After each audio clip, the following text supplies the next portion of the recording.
the moon no naka, me wa sama says the movie. What movie?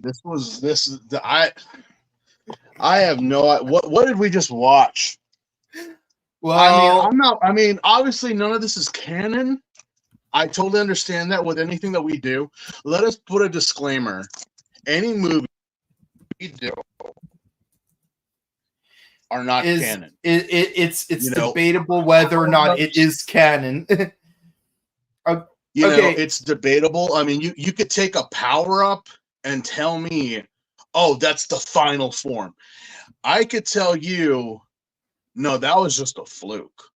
I mean, yeah. Are you going to tell me that? Are you going to tell me that Tatodora in Oz in that one movie was the final form? No. Even in the Kamen Rider handbook, where they have simply stated what the final forms are, even going to the Kamen Rider diner itself, where they had a mural of every Kamen Rider up to Build at the time that I went, I'm like, oh, so that's Build's final form. Very colorful. Yeah. It was Hutatera. It was Burst, Fi's Burst. It was Blast, Wizard, Wizard Infinite. Like, I'm like, okay. Mm-hmm. So that's why I'm just like, let us discuss canon. What is canon? It's basically the main story. And I don't know about you guys. Again, I know I have stated this in the beginning because I know.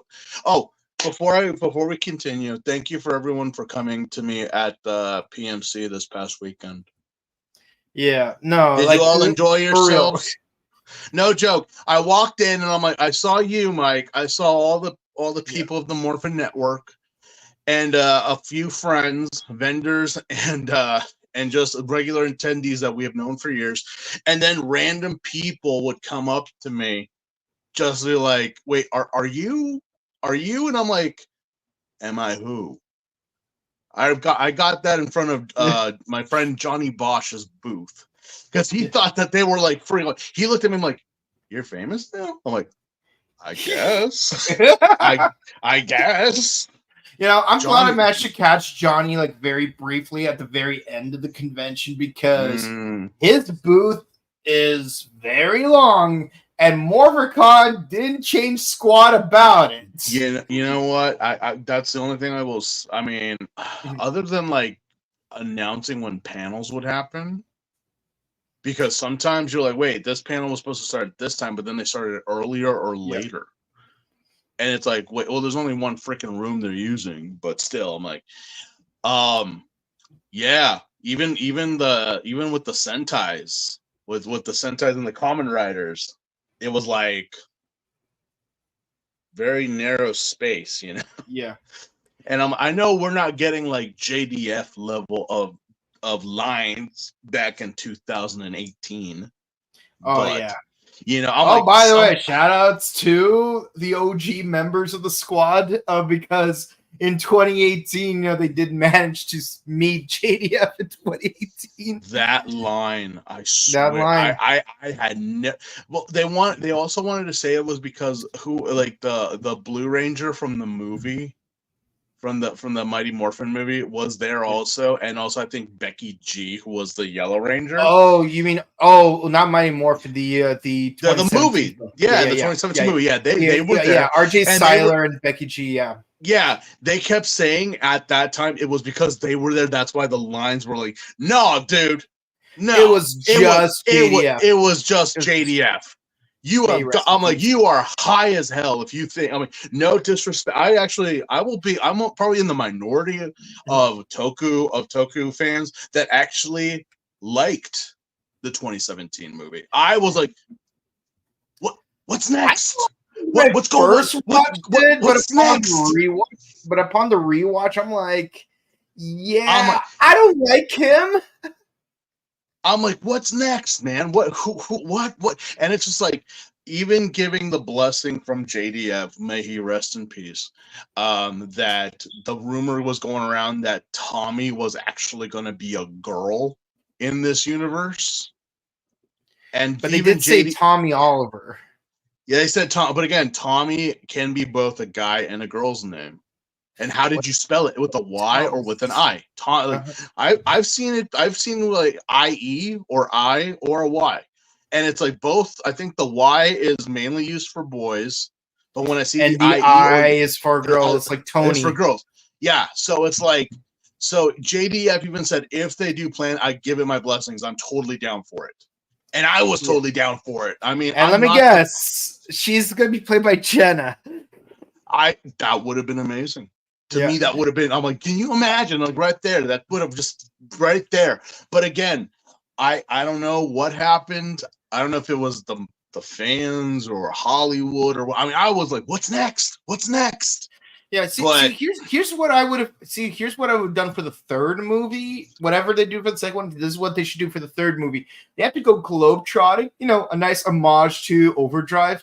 But the Great Pyramid of Giza would turn out to be Pyramidas because it crash landed on Earth several thousand years ago, and it turns out that King Tutankhamun was actually a very young tray of Triforia, but like a 6-year-old tray of Triforia. And yes, that would be a reference to Ricky from Ricky Sentai. From Ole. Yeah, Ore. Yeah. Okay, but going to subject, yes, we're here to talk about Kamen Rider Fi's the movie, Paradise Lost. Or as I like to put subtitles, Mad Takumi. This Mad Takumi or the Kamen Rider. Come with me if you want to live. That's actually Mari. The Ridinator. The Ridinator. What is this movie? I'm like, what in? No joke. If you have not seen this movie, as I have not seen this movie, I dare you to watch it and not hear the Terminator theme song, like the original, not T2. I'm talking about like the very first, the original, the original, like the Panasonic, not the trumpets, not the Jerry Goldstein level of music. I'm talking about like 80s level Panasonic graphic. And like that's literally what I said to myself as I was watching. I'm like, this is straight up Terminator. Where did this? Until you explained to me that it's in an alternate timeline, I'm like, oh no, oh no, we did it. But then again, I mean, Oz did it, Wizard did it, a bunch of other. I mean, I guess you could say that Build also did it, even though it was supposed to happen. It takes place in an alternate timeline. Yeah, but the alternate timeline is supposed to make it seem better, not add a brother who is very Dio in the movie. Yeah. I'm glad none of that happened here. I'm glad that none of that happened here. So the box office for this movie, well, the Writer Wiki is weirdly down right now. So like I can't access it. Yeah, it's weird. Like it just happened yesterday, and the thing is, like, I wanted to like look up the name of the main character from Gabu because I just can't remember his name yet. Shoma, by the way.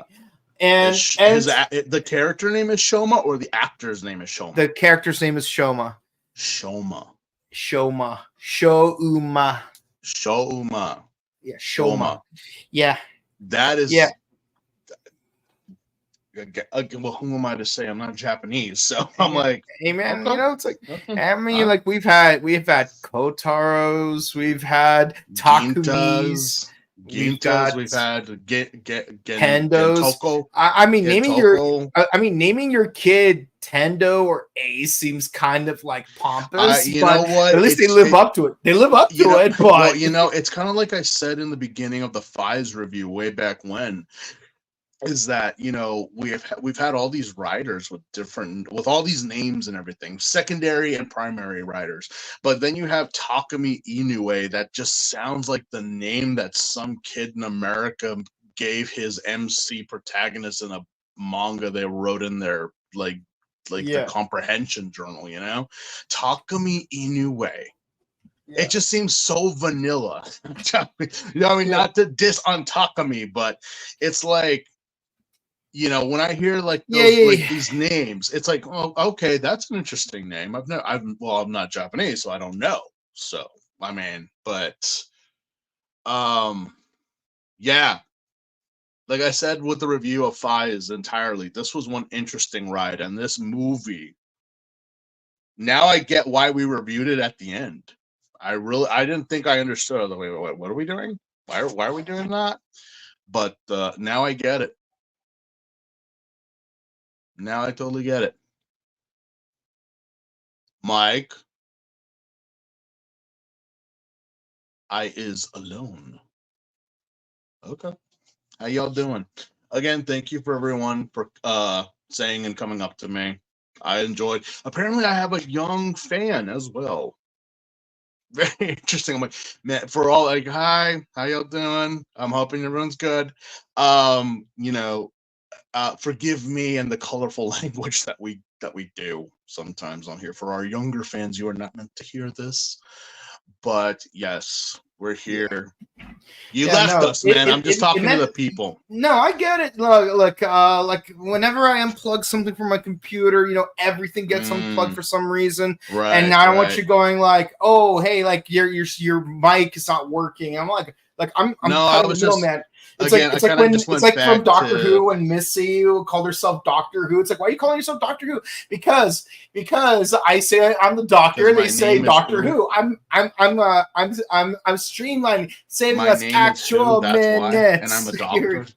But no, I was just saying thank you to all our fans that came up to us, came up to me. Just as a I'm super humbled. Like when people say, "Oh my God, you're from the Morphin Network. I love you guys." I'm like, wait, what?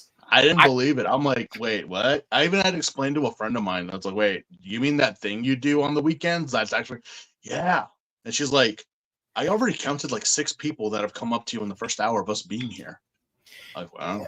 Yeah, cool. No, like there's like a teenager who came up to us, and he's also like doing interviews, and like he was a big fan of ours. So like honestly, like it felt like humbling. So I'm like, hey man, let's take a photo together because shout outs to your boy Cameron. Like I love that hustle he's got there. Because like you're never too young to start your like YouTube career for your toku passion. Do it. You don't need all this. You don't need all this crap. You just need basic gear. And look at what we're doing. You think this stuff costs a lot of money back here? Well, it does, but it does. Yeah. You do you. You could start off just with a white backdrop. I mean, if I were to rotate this whole place. If I were to rotate, I'm like, you all would just be, losing your minds right now. But instead, focus on what you love. Okay. Yeah. Show it off. Yeah. But yes, thank you again for my young fan. Again, thank you. I hope you're watching. I'm sorry I forgot your name, but you were absolutely adorable. I loved you. She was so sweet. And apparently our wheel thing inspired someone to start podcasting. So you told me about that. Yeah. It's like to that guy, go for it, man. Because we know how much you love that wheel. It'll be back next week. We just gotta do this movie and next movie and we're done. We're doing the wheel again. Yeah.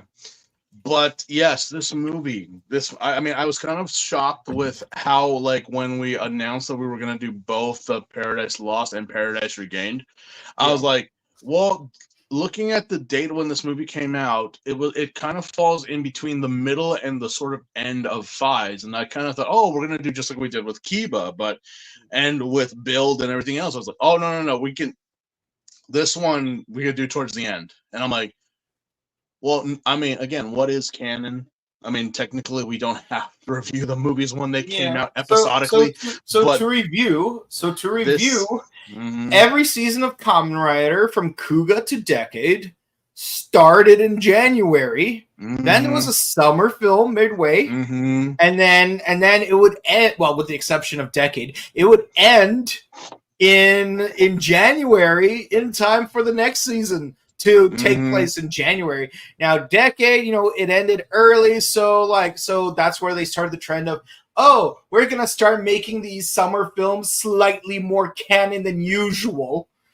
Like whether or not a movie's canon is like very subjective. That starts the great debate of like power-ups and more so in the gimmick writers. That it's like, no, this form is more powerful than this form because they only ever used once. And if it's so powerful, why didn't they use it at the end of the main series? So going into like the history of the movies, like Agito like reasonably takes place like around episode 37, which is around the time when the actual episode aired. Ryuki takes place in an alternate last two episodes. Fies, well, we're gonna go into Fies. We're gonna get into Fies. Also alternate ending. Blade, also alternate ending. Hibiki, surprisingly a prequel. A prequel. Yes. And a prequel because like it uses like around episode 33 as a hook, and like basically Asuma's like reading a scroll about something that happened in the like several centuries ago during the Sengoku era, and like basically the bulk of the movie takes place back then. So it's sort of like, oh, how did Takashi organization first get founded? And so no one of the main cast was in the movie. It's just pretty much a prequel that happened centuries before. Yes and no, because it does take place centuries ago, but they have the actual cast of the main characters. Are you telling me that they're playing their ancestors? They're playing their own ancestors. Yeah, so like Hibiki is Hibiki's ancestor and stuff. Like basically, it combines the story of both Susanoo and Orochi. You want to say about a roundabout? Jesus Christ! Like you look so much like this one man that I knew once upon a time ago, and I'm like, yeah, there's not much money in the budget to get new actors. So So Kabuto, you think is like an alternate reality like Fies', but turns out it's technically a prequel as well. Guys, that's not canon, so why are we trying to make a story that's supposed to be like, again, I know what you mean, because again, many of the writers that I've seen in this and from Oz up to now, they try to make their stuff like either involved somewhere in between the show and its canonicity, or like again alternate timelines, or like as far as I know, there's not been a prequel that I have seen. But still, technically, Kabuto's film is a prequel. But still, it's like I feel like so you can't just make up your own movie. You gotta try to hammer it in that it's. I mean, no one looks at the Star Trek movies and say that that's canon. They just kind of happen. They're their own thing. Yeah. Although Next Generation, the second movie, First Contact, is a prequel to the entire franchise. Well, no, I did it, and that's a good one. But it's kind of like trying to hammer in, like the original Star Wars, and try to hammer in everything that they have done. Not that was not George Lucas related. You had the original trilogy, you had the prequels, you had the Clone Wars, the original animated and the CG one, which is in there. Yeah. But it's like now you're trying to hammer in all this other stuff that it's like now you're taking less of value. You're taking value away from characters that have already been established. And you're saying, oh yeah, that thing, that thing that Fies did, or blah, blah, blah. Yeah, no, there's another one. There's another one. Yeah. Or he wasn't as special. Y'all know what I'm talking about if you know what I'm talking about. Yeah, that important character we established that, for years, the lore, the hype. Yeah, no, they're not special. There was others before him, like, but I can't really say, well, where were they? Oh well, they kind of. So basically, Captain Marvel. Yeah, they didn't really, want to get involved. So they were doing their own thing. They were trapped. They were trapped in the Gray Force dimension. You're telling me that there are two belts in this movie that were better, greater than the original three, stronger, faster, and better than the original three, and you never thought, I'm like, maybe we should use that to, get a better ending out of Fives. Yeah. Okay. All right.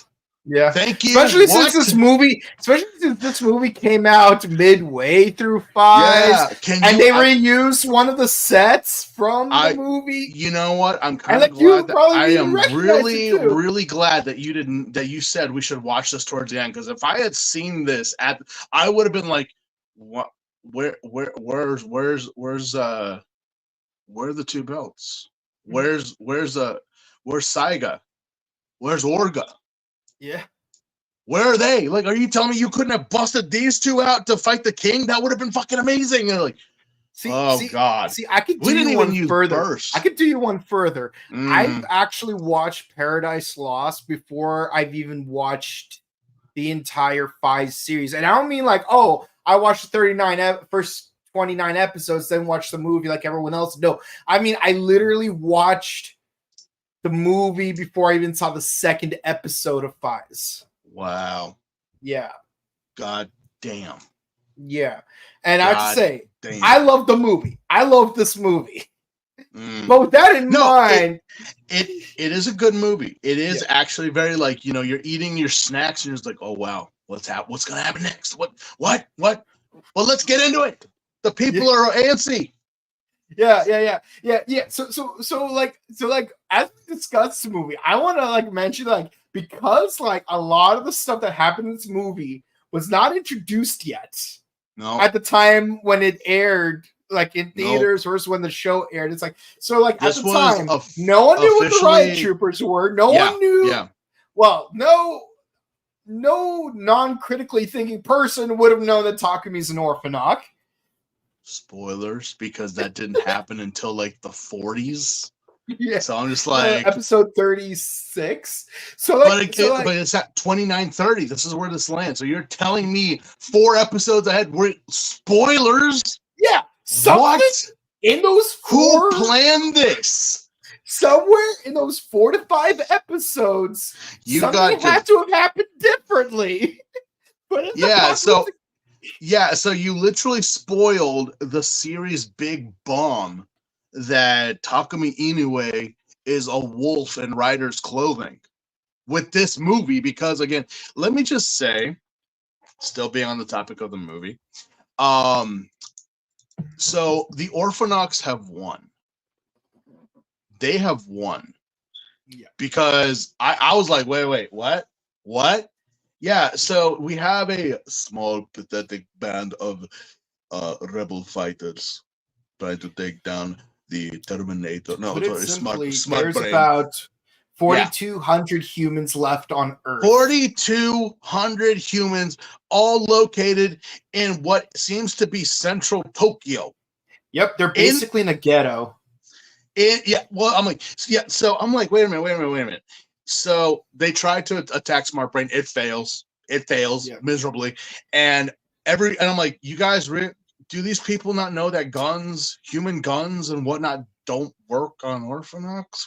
Why do you got guns? Why do you have grenades? The funny thing about this? The funny thing is that recently I just started rewatching Robot Chicken, and there's this hilarious season 4 skit where like a dude gets attacked by a werewolf, and then he uses a minigun to like basically like reduce him to mush.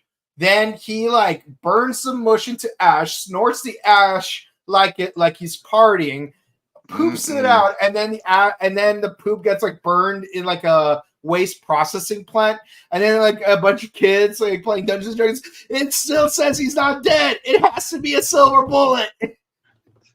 Yeah, no, seriously, I'm like, Same thing. I was like, wait a minute, because apparently they developed anti-Orphnoch bullets. I'm like, when was that established? But yeah, so they failed because Smart Brain Lady just again, what is Smart Brain Lady? Other than the eye candy, well, supposed eye candy of this season, I don't know. Except now there's more Morphos flying around than usual. There's more Orphnochs because apparently they took over. They literally said that the entire globe has been taken over by Orphnochs, except for a small band of humans that are literally in the ghetto, in the amusement park where a majority of this season took place. And you're telling me that the Orphnochs, Smart Brain, cannot locate this one piece of ghetto that is in the middle of Tokyo? And you got butterflies floating around being sentries, like being drones, and like you. It's not like they were underground. It's not like they were in some base flying in the sky. By the way, they are real quick. By the way, were you watching the theatrical cut or were you watching the director's cut? There's both. Yeah, I don't know. Whatever the hell I can find. I mean, because again, you can't find this. You can't find this. Well, no, I watched it legally. Okay, I did, but again, I didn't know. I just found, okay, I'm gonna watch it legally. Here's what you need to tell. What's the difference? What's the difference? Well, for one, the end credits in the theatrical cut, all like the end, the credits of like all the stadium members. Mm-hmm. Yes, like you have the names of everyone that was in the stadium scene, like in the end credits, spelling out the phrase. Well, in the theatrical cut, they spell out the phrase "thank you," while in the director's cut, they spell out "see you again." And there's a few other. I think I saw the "thank you" one. Okay. So the theatrical because I don't know, because I'm watching it legally. Okay, I only see what is available on proper legal streaming sites. Okay, but again, I'm just like, well, I didn't know because of what. So they're telling me there's the theatrical and then there's the director's cut with 2 hours of like Takumi, or like the process of Mari cutting Takumi's hair. The full scene of her cutting his hair. You know, you got really bad split ends. Yeah, no, I was in the ghettos for so long. I became a cobbler. You know what I appreciate about Japanese director's cuts is that one, the director's cuts are typically better than the theatrical cuts. Unlike certain movies in America, Blade Runner, where like the theatrical cut is better. The Aliens director's cut is fucking amazing. No, I'm saying is that like here, director's cuts are usually better. Like, is an outlier, while in Japan it's the norm. But at least unlike here in America, the director's cut only add like, I don't know, maybe at most 15 additional minutes of footage, not like 2 whole hours, Zack Snyder.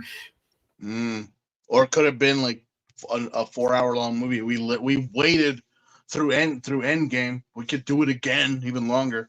But yeah, I don't know. So the thing is that with this movie, I was like, so wait, the Orphnoch succeeded. They actually won. Yeah. Okay, cool. So, and here I thought they were in the underground. Maybe they went to the school to hide themselves. But instead, that would have made sense instead of you being in this theme park. That was like, okay, all right. And so we see these band of resistance fighters. Who the hell is this annoying piece of shit kid that's in this movie? I don't know, but he's clearly trying to live up to Kusaka's standard of being racist. Oh my god. I was like, okay, first off, like obviously they get attacked, everyone gets killed except for this shithead. And then Misato shows up and I'm like, why you? No one likes you, Misato. You're a piece of shit. You're garbage. You're trash. We love Kohei. We just don't like. Yeah. We love Kohei. Amazing actor. I will shake that man's hand. I'm like, you got. But Masato. You know, why? He just shows up like, yeah, I'm a badass. I'm here. Yeah, so do something, stupid. And of course, I was like, oh yeah, I love in that scene where all the humans are getting attacked. Like the Orphnoxes are just like coming at them left and right? And so, but no one, they're like, everyone's just like, there's like a couple eating, like having a date or whatever. Yeah, I wanted to mention that. It's like they're just on a date. And it's like, oh look, you cute. Yeah, they're not. There's like, hey, how you doing? Like, yeah, so did you? Yeah, no, oh, I love the botanical garden you took. And then dude just smashes onto their table, and it's just like face, and they transform, and they start like, yeah, one of them's a giraffe. Yeah, I was like, wait a minute. And so you're telling everyone here's an orphan. They're just nonchalantly just chatting away, talking on their cell phones as everyone's dying. That's why the opening shot of the movie is just so fantastic, because it's like, it's like, a great shot because you have like that sewer grade, and you have like all these like blue silhouettes. It reminded me of like of the not the original, but the remake of Invasion of the Body Snatchers. I'm glad you mentioned Invasion of the Body Snatchers. You know, I was waiting for someone to just be like, you know, I was waiting for that, but no, but it's like, yeah, no, we find out that Orphnochs have taken over the only time they freaked out is when Kaido, I'm the suit, not Masato, because no one runs from Masato. I laughed that it was Masato. Kaido shows up, and there's like women and children running. By the way, can I ask this question? Maybe someone can answer. Maybe you can answer. Yeah. I know that Orphnoxes are either born when someone dies or they are sired in via infection. Yeah. Can Orphnox reproduce? I think I asked that a few weeks ago. We see children in the cities, and they're all clearly Orphnox. So I'm like, then what the hell? Then why the hell did you need to infect or attack people to make them into Orphnox if you guys could procreate? I mean, you guys could have secretly like just done the thing and kept like, you know, inserting them into society slowly but surely, gaining the ranks and the power, but instead you're going at this whole thing half-assed, like, no, let's just attack and kill and destroy. See, here's the thing, it's like, because I know Kitakami. Yeah, Kitakami. See, like, I hate how, like, you have these two different characters who have the same first two syllables in their name, because it's like, okay, so Kitakami, and we're going to get to Kitazaki next week, but Kitakami, like, did mention in the TV show, it's like, for humans to continue to exist is a threat to Orphnox, so we have to kill them all in order to preserve the existence of Orphnox. But it's like, you never really explained why. You never explained what the threat level was. You never explained or how. How it reminded me of a certain person that we dare not speak. You know who I mean? You know, you can't say that name. You know, it was at that level of like, someone that likes to shop at Lululemon? Yeah. Okay. Straight from Deutschland. But it's just like, that guy. Okay, that guy. Wait, but also the guy from he's Lululemon. Not from Deutschland. He's east of Deutschland. But still Deutschland. But it was just like, but it's just like, you know, that level of like, we are the superior. We must stop the threat our progress and blah, blah, blah. Magneto explains it better than Kitakami does, where it's like, they wish to cure us, but I say we are the cure. It also reminded me of the original Planet of the Apes, where it's just like, ape will not kill ape, but they do anyway. Yeah. You know, like, you don't do what we say or we tell you to do, you're X'd. And I'm just like, even in this movie, it still was like, what's the benefit of joining you guys? What is it exactly? I mean, even first off, I was like, also big spoilers for the president in this movie. I know basically he's an homage to Futurama. Let's just leave it at that. Yeah. It's you know, but yeah, so this kid just band of resistance fighters, that Kaido, and apparently we go to headquarters where this kid is just being mad as all fuck, and Mari's there, Keitaro's there, and all these random ass people that we have never met before, like the professor. I was like, who's this professor? I thought it was someone from the show. Then nope, not just an original movie one. And apparently Mari has been telling everyone, just like Martha did in the David Tennant years of Doctor Who, is that when Fies returns, he will save the entire world. He is our savior. It's also very reminiscent of Terminator with John Connor, that he is the Messiah, the savior. Like once Fies comes, he will save us. And again, just like in those shows, just like in those movies, no one believes her. No one. And when they do show up, I'm like, massive disrespect. Like, guys, he's got plot armor. He's the main character, so he's probably gonna survive this. You guys are not. So you're fodder. Either or. And I'm just like, okay, so wait, where is Fies? Where is Takumi? And we get a flashback where they're running and like, a bunch of the Kamen Rider looking dudes, because we've never seen a riot. Because we've never seen riot troopers yet. We've never seen riot troopers at this point. Remember that, guys? We just we barely hit them in the last review. Yeah. It's like, so who are these Timu? Episode 46. Yeah, who are these? At the end of episode 47. Who are these Timu Riders? I don't know, man, but they look lazy as hell in their design. I thought the Bumbunger helmets was bad, but this. And what's interesting is, like, if you look at their motorbikes, they're all clearly the same model as Otto Vagin. So I'm surprised. Yeah. Like, here's the thing. Like in Fies, we know that there's at least 2 jet slingers. Yes. There's at least 2 jet slingers.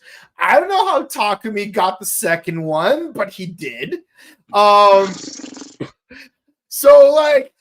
it is reasonable that they could make multiple Otto Vagins, but the question is, why don't they all go into Guardian mode? Well, I mean, why stop at Otto Vagins? Why didn't they go into Kaiser's fucking tyrannical into side bashers and become the fucking the robot from RoboCop or a fucking mechanical T-Rex? Ed 9000s, why did they become an Ed 9000 model? It's like, no, we got they're just motorcycles. We can't afford it on a budget to make some more Otto Vagin. But it could be worse. At least it's not Ixa's dragon shovel thing. I know how that bothers you. God, was that really necessary? They never even used it. Once. I mean, actually twice. They've used it twice. I mean, it's kind of like the same thing with Castle Dora. I mean, I get why Castle Dora is there, but to utilize that there are giant Fangires and they only ever used it once or twice, it just didn't really make much sense to me. Now did it? Yeah. But, well. Yeah, it bothers me that, like, in Gotchard, a bat and a mecha can combine into like a giant CGI robot that's only used in 2 episodes. Not unlike Gatakiriba, but that's beside the point. But I'm like, these Timu Riders apparently like hogtied Takumi as him and Mari are holding hands in the mud. And then literally like just haul his ass, like being grinded in the gravel. I'm like, ooh, that's gonna leave a bad rug burn. That's gonna be horrible. This plot related character from Heroes died that way. Yeah, so I'm just like, so Takumi can't be dead. I mean, there wouldn't be a movie if he was dead. Yeah. But we find out that the humans are living in a slums in the amusement park that apparently Smart Brain never decided to. And there's a girl who's selling shoes. Her name is Mina. I thought it was Nina. Yeah, Nina. Yeah. And like turns out her brother looks suspiciously like Takumi, but he can't possibly be Takumi because his name is Takashi, and he even has childhood memories of being a kid with her. You know, that's the one thing that I was kind of like. I mean, it's a cliche, and I don't really much like it, but I'd never like it when characters have amnesia for some reason. Like you for all reasons should be dead or something.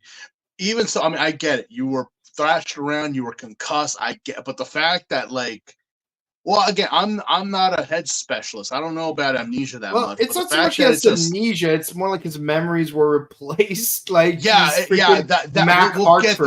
get there when we get there on that. But I was just like, is that how that works?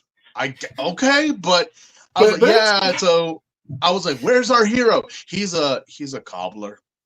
Yeah. For those who don't know. A cobbler is what the professional term for saying or making shoes who fixes and makes shoes.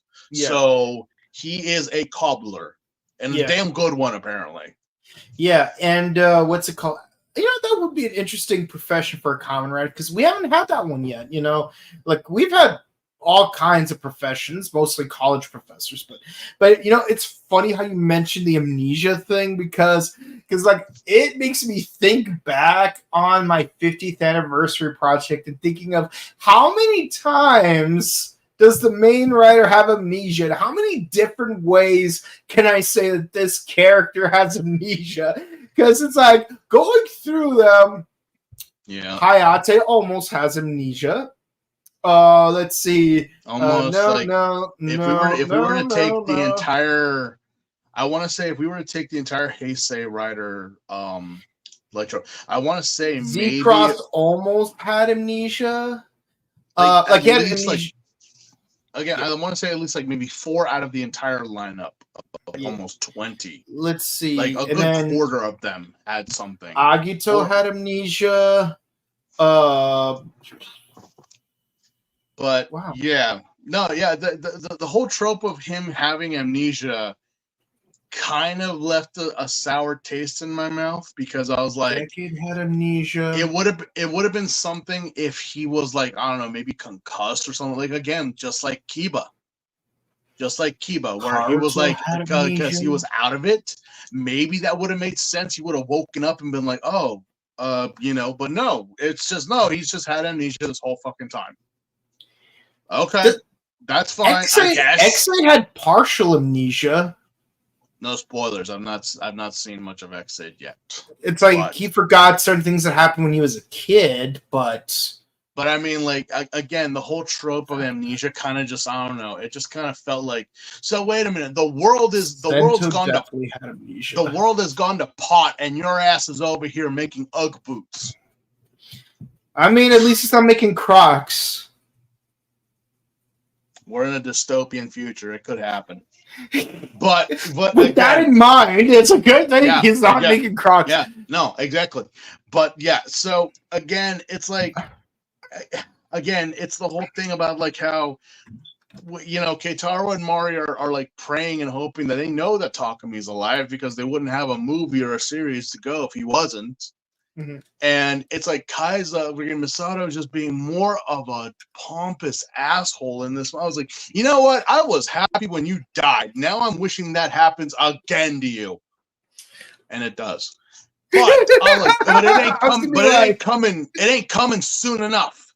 Okay. I want you dead, Misato. I want you gone. I'm like Billy bashing the spider with the stick. I want you dead.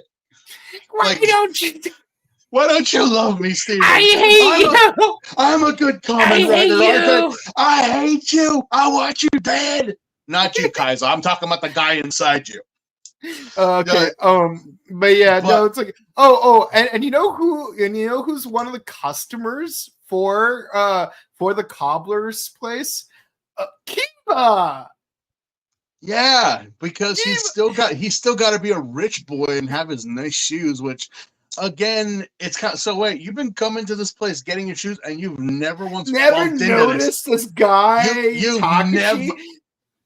You never noticed your boyfriend. making shoes. You know, it'd be really interesting if they added a scene where Takashi does show up in the room, but like there's like a series of convenient things where they never make eye contact. Where it's like, it's like one of them bends down while the other turns around, and then he turns back around when the other bends straight up. I'm like, really? How? Like, oof, well, okay, all right. And of course, like everyone hates our sweet Orphnoch trio because, well, they're orphans. Well, you can hate Kaido. Kaido's a piece of shit, but you leave Yuka and Kiba alone. Okay, you leave their asses alone here. Maybe they'll have a happy ending. Oh, yeah. But it's like, but again, they don't know that. They don't know that they're. Yeah, they don't know that they're orphans. Because we don't know that Kusaka is going to be killed by Kiba in episode 48. We don't know that Yuka's going to die in episode 44. They get a phone call from Smart Brain Lady saying, come to the factory, and it's just like, there's where we meet the president, who is just a head in a jar. Yeah, again, what happened? Tell me to stop. What happened? Or did you just go full on Dr. Evil and just be like, I'm a head in a freaking jar. I know. I was like, what is that? What? I'm like, wait, what happened to you? I'm like, what happened to you? You're a head in a jar. It's just like, oh, well, I took my head off so I can cryogenically freeze myself and then thaw myself out later. Also, and it's just like, the entire world is run by the higher from Golden Girls. Yeah. If anyone remembers that episode where it's like they all cut their heads off and put it on ice, and it's like, you didn't tip the guy? It's like everyone was just a head except for Sophia. It's like, how do you have it? You didn't tip the guy? That's what happened. Yeah. And there's like these three higher ups that basically run the entire world. I'm like, I feel like this is a prelude to the prime ministers of Toto, Sato, and Hokuto. Exactly. Yeah. Because when I heard the three, I was like, what are we are we foreshadowing build like a good ass decade or two before? But it's so oh, I forgot that Smart Brain Lady loves Kiba, tries to give him a hug, and he's like, nope, bye. And then kind of like, I'd like a hug. I like a hug. Get out of here. Go away. You'll want him when he's Jizo, though. See, like, I one thing I appreciate about Kaido in this movie is that they do make him like endearingly childish. He is actually good at being a comedic character. Yeah, like that's the one thing that the actor who is Kaido actually does very well. Yeah. But so there, President in a Jar, now available at your local Albertsons, says you must fight and da. Like, why should they? And how come? And why? There's like, it's this whole thing of like, what benefit does Kiba, Yuka, and Kaido have in joining you guys? It's a damned if you do, damned if you don't situation. Mm-hmm. It really is, because like, join us and you live, and if we don't, you die. Yep. And just to prove a point. And just to prove a point, like you got these three like Orphnochs, like, hey, like they killed a lot of other Orphnochs. Why are you giving them a chance? And so just to demonstrate how the two Emperor belts work. Yes, they are real, but let's demonstrate. So then we got this interesting guy, Leo, who speaks English, but no actual English. Not English, like actual English. Yeah, not English. I mean English. Like actual Hiro Mizushima level of English. Yeah. It was like, okay, and then he does the henching and becomes Saiga. Which 315 Saiga. Yeah. Just like how Kaiza is Kaisa. Yeah. So I'm like, I will say, when it comes down to Kamen Riders that are in all white, it's very hit or miss with me. Yeah. Because sometimes it works, sometimes it doesn't. Kivala is one that actually works. Mm-hmm. The female writer from Ryuki, what's her name? Wait, which one? The swan in Oh, Ryuki. Femme, yeah. Femme. Kamen Rider That works. Femme. Yeah, that works. Even in oh my god, Reverse, Zeno, all these other female writers or other writers that have been in white, some of them are hit and miss. I actually do like some of them. But then you have Saiga, which is like the white with the kind of pastel blues and the sort of pinkish purple. I'm not sure. Not to mention, I'm like, yes, Kaiza and Fives work in their motifs. But then you go into the others like the troopers and whatnot. It just kind of feel like they just put an emblem, something that represents. Which it could have been amazing. I didn't like the fins coming. It just seems so like too much. Even oh god, the name slipped. It was Saiga and Orga. Gorga. Orga. Yeah. Remember, our boy played a character named Orga. Before this was after the Godzilla movie. Yeah. Yeah. So not the best, I will say, just in designs. I mean, I would imagine if this was like the end all boss in the show, I'm like, oh, okay. But it's a movie. The only thing I liked about Saiga is the color scheme. And not the fact that big on it. Yeah, I like white and blue. Again, like I was a Gwyn fan. It works. It's kind of like Ixa. Ixa works. Yeah. But like this one kind of felt like for me, what did not work was literally the diagonal pattern. Yeah. That's like my main gripe with Saiga. Yeah. Like if it diagonal was symmetrical, like literally the other four riders. Yeah. No. Yeah.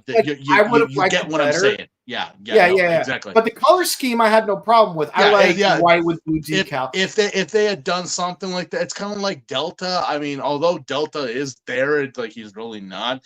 And it just, I don't know, it didn't really, the hype behind Delta really wasn't there afterwards. Like in the beginning, it was like, oh, and then afterwards, it's like, and that's the same thing. No, the only reason why Delta was so menacing was Kitazaki. Yeah, was using it. But then afterwards, it's like, again, this is the same thing with Saiga. You get hyped up because you defeated these three Orphnochs out of nowhere. Very quickly. And then afterwards, and one of them from behind the screen. Yeah, and then afterwards, it's kind of just like, dude, Kaiza kicks your ass. And that's not saying much. Almost. Still, I'm like, but the thing I did like about him is Misato? What the? But I'll say this: the jetpack, though. The jetpack, you know what it made me think about? Jango Fett from Attack of the Clones. Oh yeah.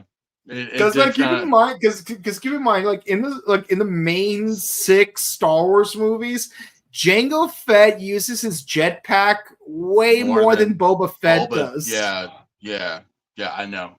Yeah, so even though Boba has a jetpack, the jetpack is more familiar with Jango than Boba. Let's keep it 100. Absolutely. Yeah. But no, this whole thing. I mean, the fact that so our 3 Orphnochs go to the human resistance and try to make amends or try to be allies with them because they want to give them information. Yeah. But apparently, again, smart brain ladies butterflies, which are like drones, could not find this place until they started tailing Kiba. Yeah. To the point that it's like, you guys never thought to check the abandoned amusement park that you guys just happen to have in the center. We don't even know how much of a time skip there was between episode 29 and the actual movie. I want to say that it's like relatively not that long because I mean, again, they infected everyone, and those who survived survived, and those who didn't. Yeah, but even if like we assume that the human population was like 5 billion at the time, because it's 8 billion now, and again, everyone, not just Japan, all over the world. The Orphnoch, it's like it would take you at least some time unless you want to believe those conspiracy theories of lizard people within our government, that they were just already there. They were just waiting for the time to actually so you're saying Smart Brain already had like secret branches in America? I want to say because again, what is Smart Brain? But apparently all that are there are Orphnochs, so why could it not? Because like you're telling me that this company is not a global thing, or did not have influence. I mean that sounds about right to me. Life is frail, life is limited. So why don't you think about true life? Yeah, why not? It's a cult, and again, America loves cults. So I'm like, especially all the cryptids that everyone's like, can you not think that Bigfoot could not have been an Orphnoch or something? You know, maybe it was just an Orphnoch going out for a walk. You know, but that's what I believe, because it just like happened so fast, and it's like crazy that Smart Brain lady never bothered to realize that, or that Smart Brain never bothered to realize that the abandoned amusement park is where they were hiding, and just attack the place. And again, reducing the human population by like what? Like reducing the human population to like 4,000 from 5,000. Like even when we said four, sorry, like let's say it was 4 billion, just to make the math easier, taking out 99.9% of the human population, it would still have to take some time. It should take like a couple of years. With that in mind, maybe Psycho just gave a bunch of liquor bottles to a bunch of people.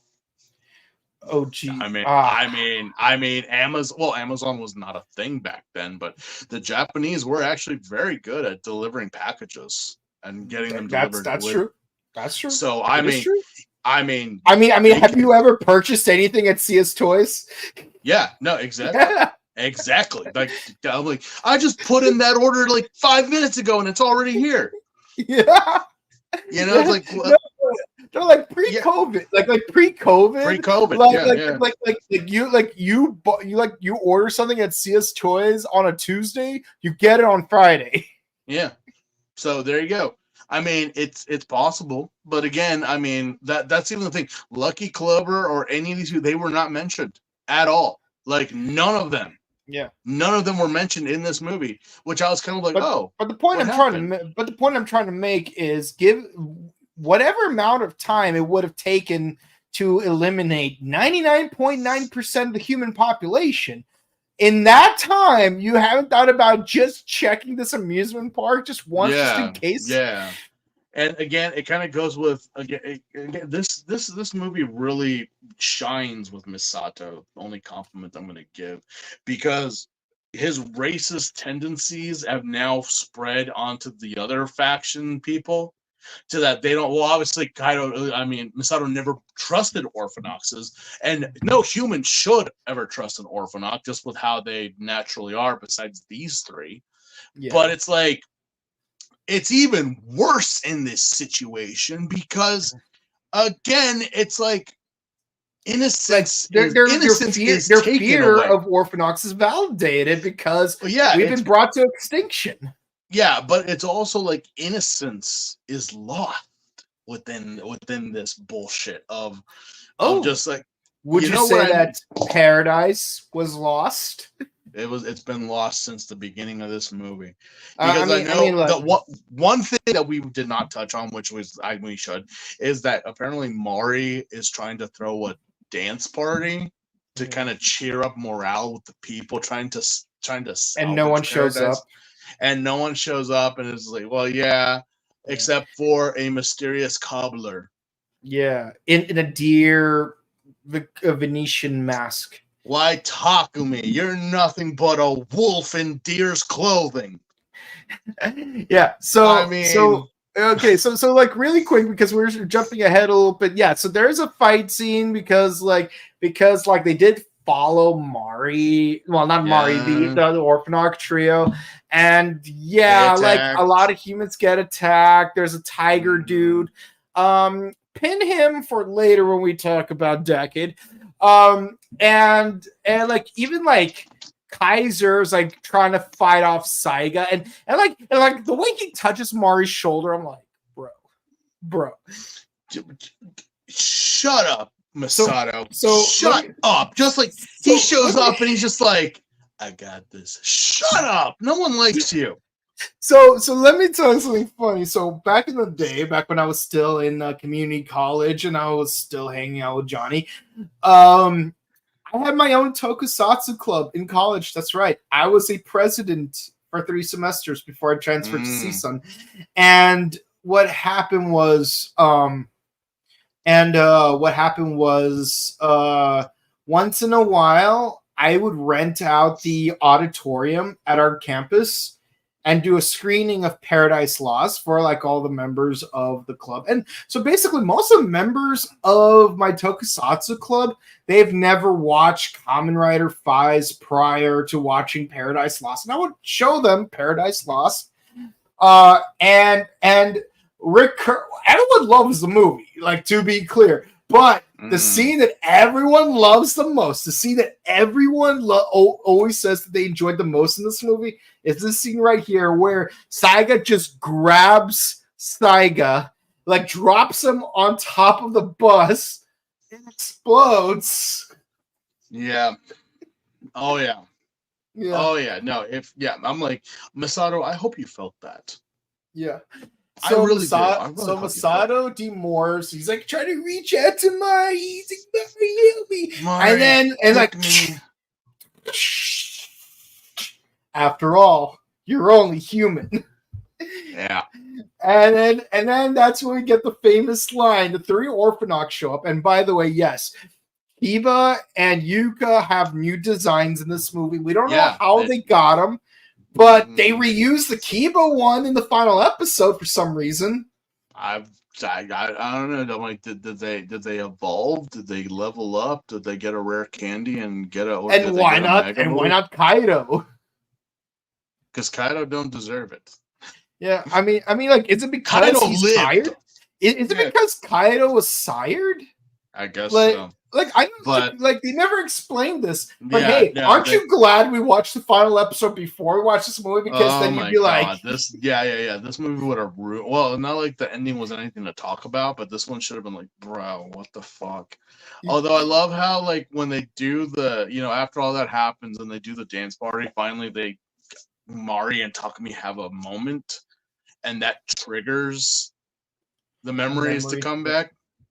And so it's kind of like the Timu Riders show up to attack, and finally it's like, Mari, just takes out a rifle and just like, yeah. She's holding the gun not like this, obviously, like, have it mount. She's holding like this, like it's a bag, like it's like a dog, like you're holding a cat or something. I'm like, the recoil would have knocked her ass flat, and just part of me.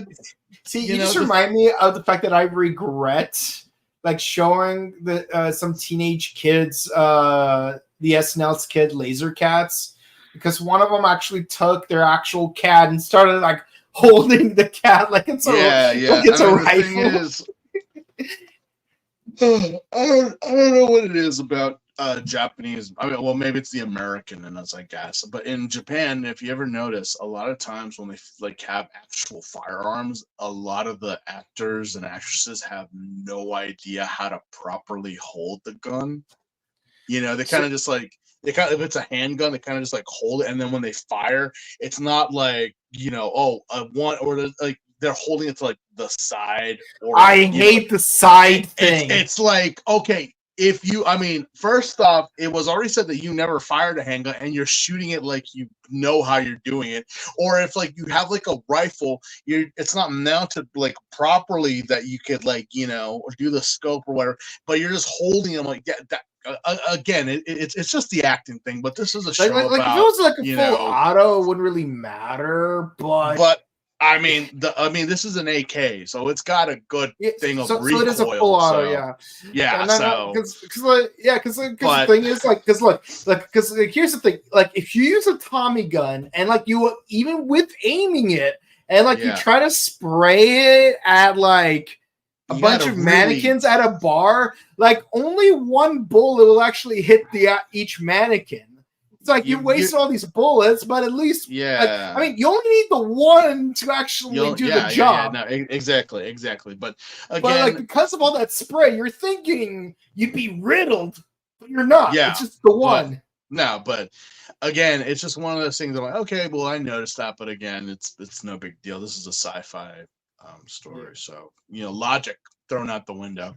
Only for Mari to run and like. She has had the Fies gear this whole time. Now, I know no one can use it, even though they supposedly invented some energy drink that supposedly would be able to allow you to do it, but it really never really comes up again. Besides just, I invented it, but we're not sure if it'll work because you might die if you drink it. I'm like, then why are you telling me this? What are Test it on rats first? I don't even know why you even bothered to tell me this, Professor.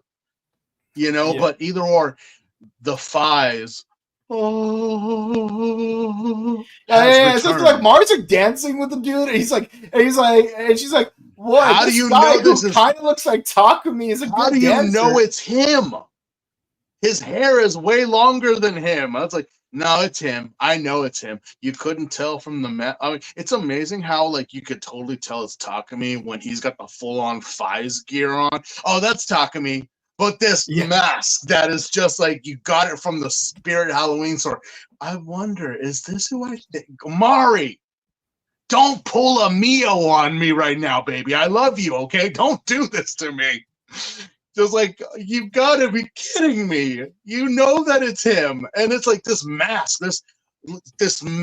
not even. It's just like, it's a basic Venetian mask. Yeah. I'm like, how you could tell it's him under the Fies gear. You knew that it wasn't him in the first couple episodes when Kaido had the belt. You know what's funny? It's like people would always say, how could people not tell that Clark Kent is Superman? It's like he's just wearing glasses. A reason for there's a reason for that. Well, here's the thing though. It's like if you've ever watched The Office. There's like an episode where Idris Elba shows up. He's wearing glasses. Like you would have even though it's Idris Elba, like you have this brief moment of doubt. It's like, wait, is that Idris Elba? No, yeah. I mean, like, for God's sakes, I could tell it's Idris Elba when he's voicing an echidna. I know it's you, Idris Elba, but that one episode, is it or is it not? I don't know. Yeah. That brief moment of doubt is all you need. When you look for a specific face, you look for very specific geometric features. And so when you put glasses on, it throws off the entire geometrical structure of the face. Like that's why when I was studying martial arts, like I learned that like you could hide in plain sight by slightly hunching over while you're walking. That's it. Yeah. You have to just hunch over slightly, and like the person looking for you doesn't even notice you. One time I was able to hide behind a little person while they were still running. Just because I was hunching over slightly. Well, I mean that's the thing. But I mean, like, finally Fies shows up and actually starts kicking ass, and I'm like, God damn, what took you so long? Even to the point that precious Cinnamon Roll Keitaro is like crying because Takumi's back. But it's so crazy. Again, I was like, yeah, well, here it is. Here, everyone in the base is just looking at Inoue like, that's him. That's the guy who's gonna. And who decides to piss us off other than the motherfucker who's gotten everyone else killed in this movie. Just going to Takumi, telling him, like, maybe you should give me the Kusaka's gear. Kohai. Yeah, like, maybe you should give me, because I don't think you're worthy to be Fives. I'm like, do none of you guys know about the gear and that it will not work for you? I don't know what the, like, Mari. You even mentioned it like earlier in the film. I know, it's like, what, Mari, you never told them? Or it's like, yeah, no, it's like, oh, but again, this is, again, big bump. It's like, are we sure that this Takumi guy can be, like, trusted? Are you sure he's not an Orphnoch? Because how is it that humans can't wear the belt? You think that question we've been asking since that question the since second episode? Since the first episode, you mean? The thing that's like, ooh, mystery. I'm like, no, dude, we kind of already saw that coming because, again, we already had like 5 different Orphnochs put on the Fives gear and nothing that did not say error. It just accepted. And I'm like, Takumi's an Orphnoch. Not a spoiler, but can you imagine the kids that went to go see this movie and it's like, oh, I knew it. I'm like, what do you mean? Of course. How? Yeah. Who else? Duh. So like, really?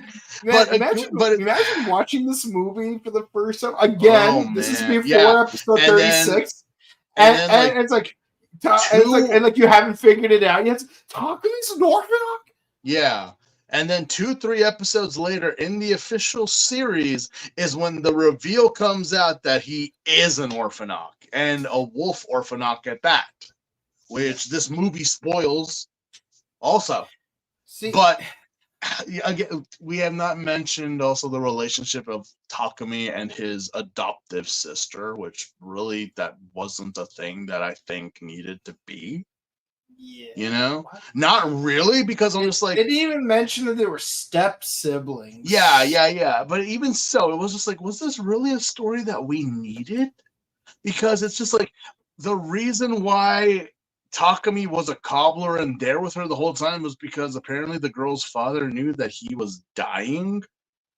And so before he died, he told a doctor friend of his who we've never met or never knew of. It'd be ironic if it was the same doctor dude who made the I would imagine. But it's like that to implant memories false memories into Takumi and I'm like, how does one do that? It isn't like putting an SD card into a phone or whatever. Like, unless you're Johnny Mnemonic. Yeah, like how do you implant false memories into someone?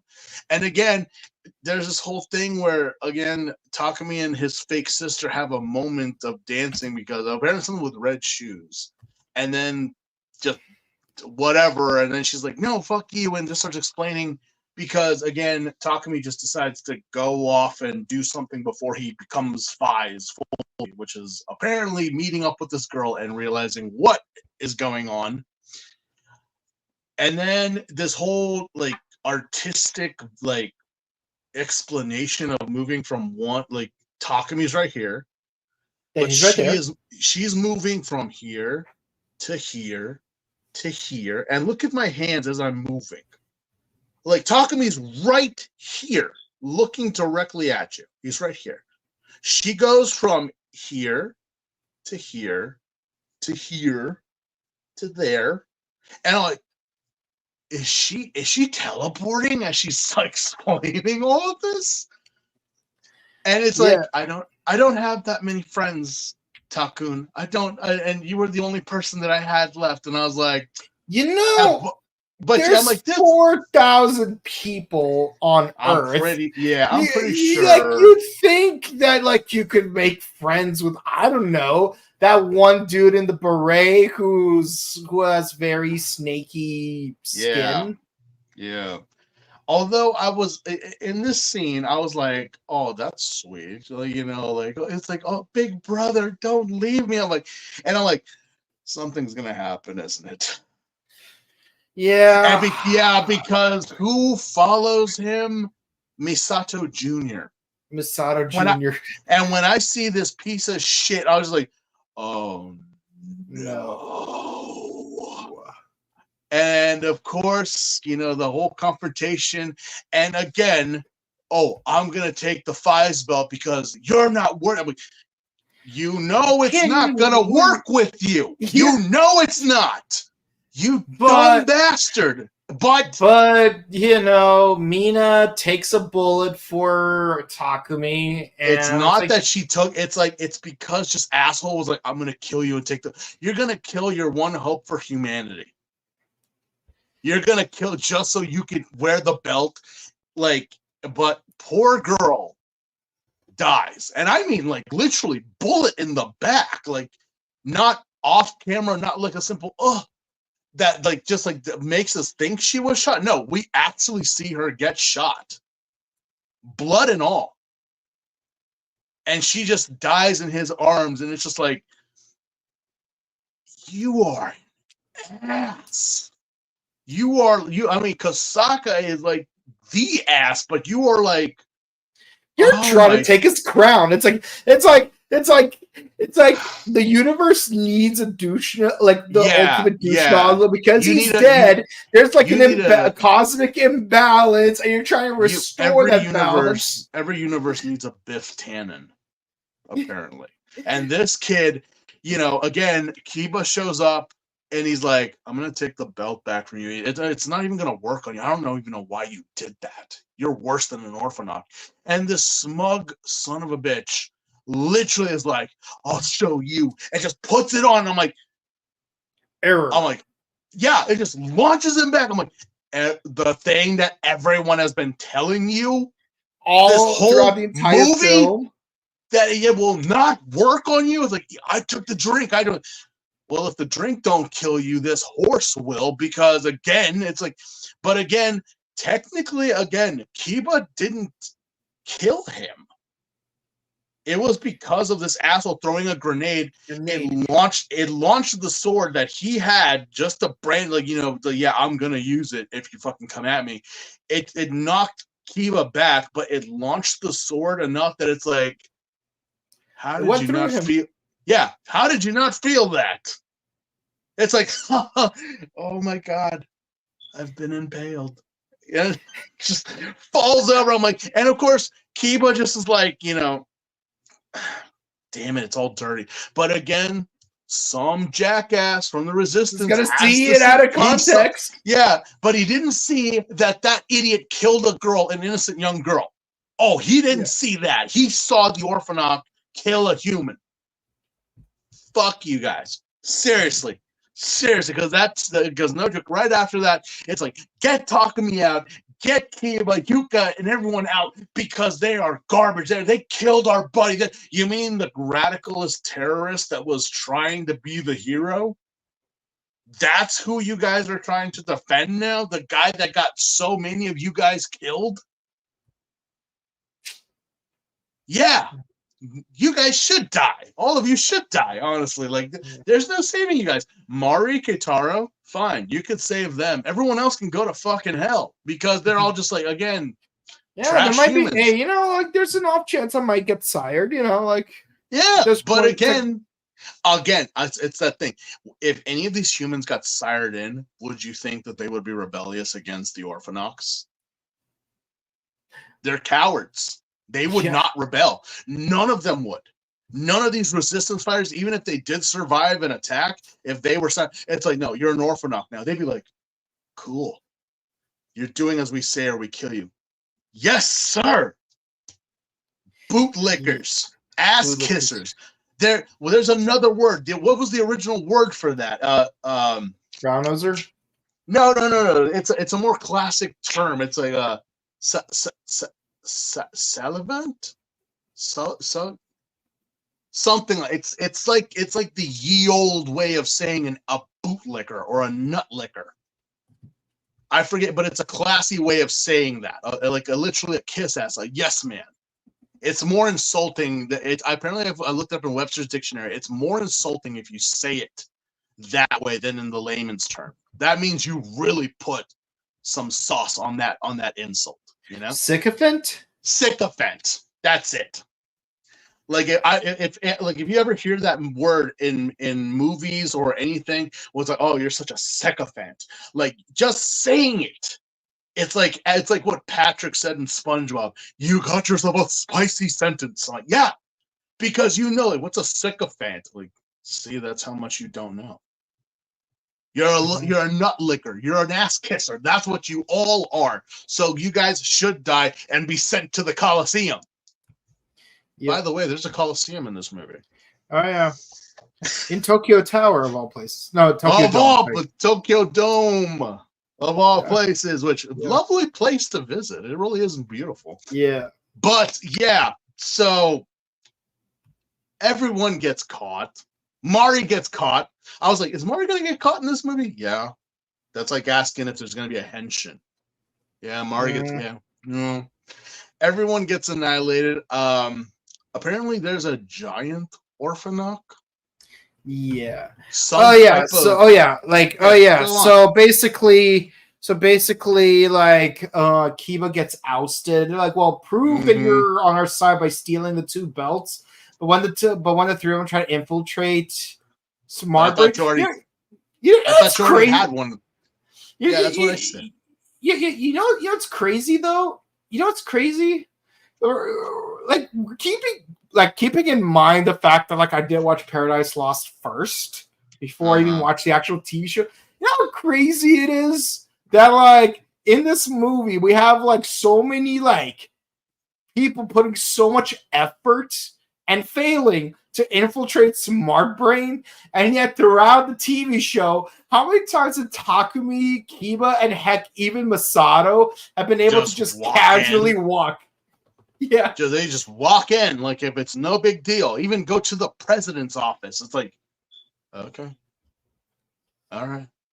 But apparently, yeah, there's a Coliseum and there's a Rancor-sized Orphnoch. Yeah, the Rancor kills the three trio. Yeah, why? Yeah. Oh, well, again, Kaido, fine. But why Yuka? See, again, I'll say this. I appreciate that, like here, Kaido actually did like Yuka instead of just being stupid. You know, it's a fan fiction when Kaido actually reciprocates feelings other than Mari. Like they even made a joke about it earlier in the movie, but then when Yuka is like dying, like she dies, and Kaido starts like, Yuka, I love you. This is sweet, but I'm like, I wish it was me holding Yuka, not Kaido. Yeah, and then Kaido tries to like kamikaze the thing to no avail. Yeah, and then Kiba like briefly thinks he sees Mari, but then he actually does see Mari. It's like, yeah, you guys were too dangerous for humans, so I decided to sell you out. Of course, this is Smart Lady in disguise, but it's like, again, this is a guy who in just 2 episodes, as of the airing of this film, was going to be easily tricked into thinking that Takumi betrayed him because he didn't stop to ask some questions. Again, communication. Yeah, communication is the key. You stop to think like, wait a minute, like how is selling us out gonna save you? I mean, aren't you still going to like? Yeah, no, I know. And so, yeah, apparently they get into this whole Coliseum battle with the troopers and everyone. It's a Smash Brothers brawl, pretty much. Yeah. Until finally Kiba shows up. Wait, let's go into it. Okay, so King Taro used the Henshin one-shot to become Kaiser, and let me tell you, if there was ever someone that was more worthy of wearing the Kaiser gear, I know. I was waiting in the series for Taro. He finally he defeats the tiger dude, and then just like a simple slap on the chest by the professor causes the belt to disintegrate. Yeah. I was like, what do you see? Henshin one shot means that you get to Henshin only one shot. One shot. Yeah, but you disrespect Keitaro that way. That's how he goes down. Not in a Warriors battle or anything. It's just like, no, just bam. Batman memeing Robin right there, just boom. Like, and then can you imagine the tiger dude smacked him in the chest instead? Yeah. Tell the folks what happened to Keitaro. Oh no, he's fine. Oh, he's fine. Well, he does chase after Takumi because Mari gets kidnapped by Saiga, but then Takumi just like outruns him. Keitaro's just left alone. He's just there. He's just there. Okay. But Takumi, like he has to fight all these riot troopers. Then he fights Saiga. And remember how we mentioned Jango Fett earlier? He dies in a very similar fashion where he gets sliced in half by the Faiza. Just like it's like interesting because like you make a big deal about how like this Emperor belt is so strong he could easily murk 3 Orphnochs and take down Kaiza. And yet, but again, murking 3 Orphnochs is not really that big of an accomplishment in this series. Takumi has done it multiple times. Yeah, but here he did it. Delta, but he did it in 30 seconds, though. Delta has done it. Freaking even Kaiza has done it. So I'm like, nuking 3 Orphnochs is all in one go. I'm like, is that it? Because again, I'm not saying that no, but if this is even before Takumi goes into burst. Which he barely ever does, and it's just like, okay. Oh yeah. Also, one thing we neglected to mention is that Mina actually had that big old freaking Oh yeah, you had it with you when we found you. I didn't see it when he was getting dragged. And of course, us, the Japanese audience, watching it when it first airs. What is that briefcase thing? Yeah, because again, this was before all this was even officially like shown in the show. Yeah, please go on. Yeah, please go on. So he defeats Saiga, and then everyone's shouting, "Orga, Orga!" And again, all these people that are in there, they're all Orphnochs. They're not human. This is literally like Battle Dome. This is Mad Max level, like just like because again they start cheering for Orga, and I'm just like, the kaiju. The Godzilla-esque looking kaiju makes a cameo in this movie. Johnny Young Bosch from Iron Blooded Orphans. I'm just kidding. That didn't exist until later. That didn't exist until no. Like high key. When I found out Johnny Young Bosch was like voicing a character named Orga, like throughout the entire 2 seasons of Iron Blooded Orphans, I'm just like waiting for like this teenager to like transform into a Kamen Rider because his name is literally Orga. Orga, yeah. But who is Orga? Who is he? It's Kiba. Wait, right. What? How did you get? Apparently, he am Kiba. He just had it this whole time. You're telling me so? Not that the president gave it to you. There wasn't a secret warrior, or you just had it the whole time. It's not that he had it in person on hand. Like no, like the Smart Brain had the 2 belts like in a room where Leo would have to enter, retrieve it, then use it, then bring it back. We see the belt earlier. But the things we see him like writhing in agony in that one medical room. So basically it's like he decided to like completely align himself with the Orphnochs. But what I don't understand is why? Why? They killed your 2 friends. He wasn't made president yet. There was really no reason for him to be Orga, like not one bit. It just seems so out of random that he accepted it, and then he did. And again, it's like even if he felt betrayed by Mari, keep in mind who did Mari sell him out to? Smart Brain. So why are you siding with Smart Brain? Smart Brain. Also, as we are reviewing this, they have announced a brand new premium Bandai item. CSM Orga gear. We didn't plan this. We didn't plan this. It just I was like, Yeah. It's like we just wanted. I saw the tuner thing, and I was like, "What's that? What's?" And then I saw the movie, and I was like, "Wait." And then I looked it up. But yeah, they are literally bringing this belt out. Yeah, it's like we just wanted to do this episode on a Thursday because we're gonna be busy this specific Sunday. Yeah, and it just so happens that this Thursday morning, and I'm like, look at this damn $520. I don't have that money because.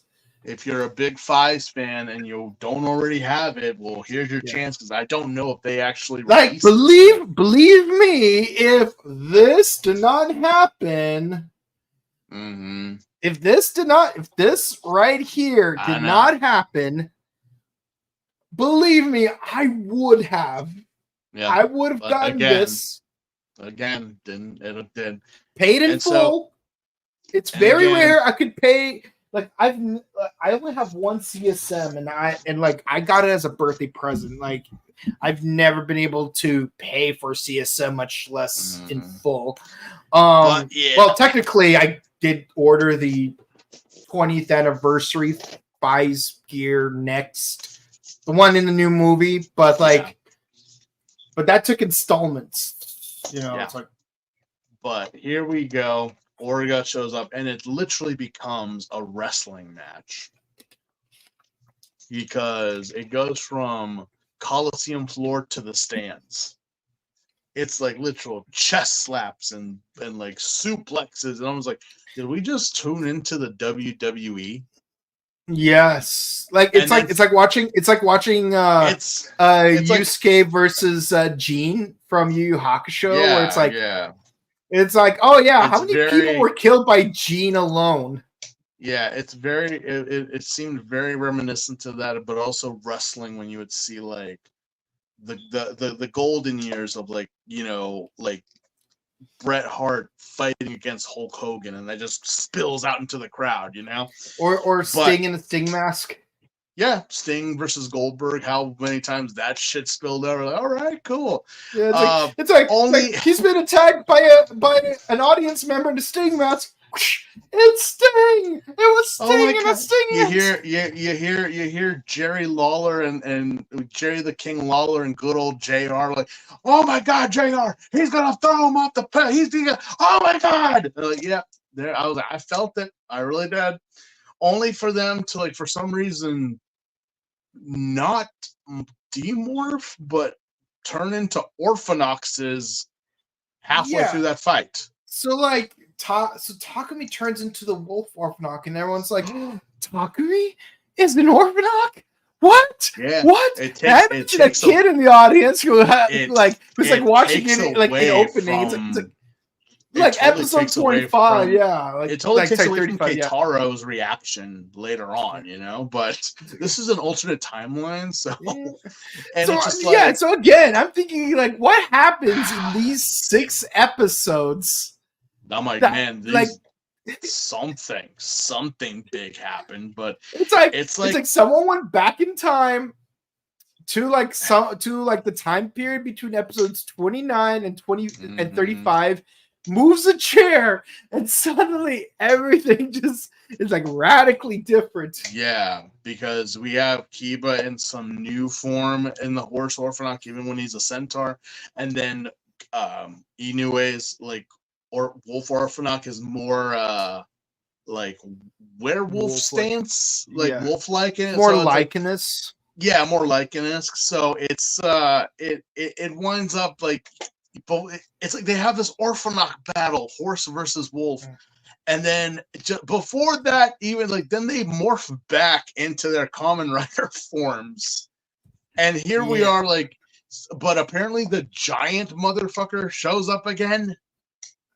Yeah, out of nowhere, it's like we're about to have the Yusuke Toguro final battle, but wait, there is a giant monster that has appeared in the ring. And now, oh, wait, hold on. Let me, Takumi the hero, take care of this. But apparently it hurts Kiba.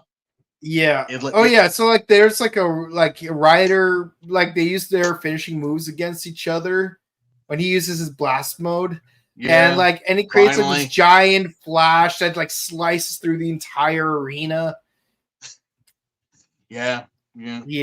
But then so like the monster shows up. Kiba gets mortally the people wounded. In the stands had insurance. Life insurance. Yeah, because holy crap, this is never go to fighting tournaments in Japan, man. That's got to be but or like Hangman Island. Yeah. But so the giant Orphnoch shows up. Please continue. Yeah, so the giant Orphnoch is like released from its cage and like it mortally wounds Kiba because he pushes Takumi out of the way. It's like, oh, Kiba, you really did care. And of course, Kiba experiences the Kiba. Just so you understand, the word Kiba in Japanese means fang. Fang, yes. Yeah, and just like how Kamen Rider Kiba, is the Kamen Rider Fang. Like it's spelled with a V, but that's because like he's a vampire. He's a fanged vampire. He's a fangier. See how I worked that in? Okay, so Kiba, which is ironic because horses don't have fangs. No. But wolves do. Mm-hmm. Fang experiences the fangs. And he's like, Takumi, follow your dreams. Because we belong.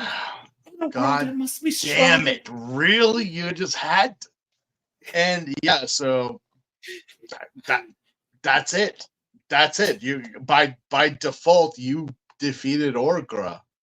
And now you're the Takumi like uses his Defies blaster, destroys the giant Orphnoch, and then like champion. The champion of two species.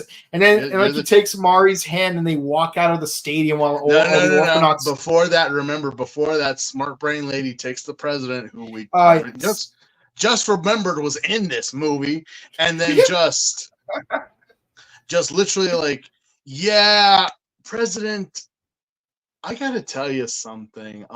You're fired. You're fired. Well, I'm the president. I know, but there are people above you. Remember, and just literally the Hydra press video. Wait, and they're doing some downsizing. Yeah, literally Hydra pressed him, and I'm just like, so what actually did happen to your body that you had to be a head in a jar, and you had no protection? Not very smart of you, President. But as you said, afterwards, both Mari and Takumi walk off into the blinding light of outside, promising each other that they will find paradise and a place to live. And when where humans and Orphnoch can cue the music. But which is a remix version of Justifies. Yeah. And I just asked myself, where is Keitaro in this? You kind of just he's still lost on the road, I guess. Like, Mari, I will find you a new home. And I'm like, are you two a thing?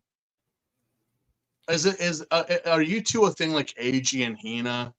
Or fucking, or like any one of our pals. Like, I really don't see you guys as dating or as a thing, Even at least not in the TV show. No, so that was just like, so are they a thing? Like, I mean, I can imagine that sometime in the time frame between episodes 29 and when Takumi gets dragged off. Maybe something romantic might have developed in the heat of, I don't know, literal human extinction. But again, there's like no explanation as to how this played out. And if in the TV show they at least like hinted at a romance between them, such that like in this alternate timeline it would have made more sense. Like, again, alternate timeline, but still, it's like you'd think you'd expand on it a little bit in the main timeline.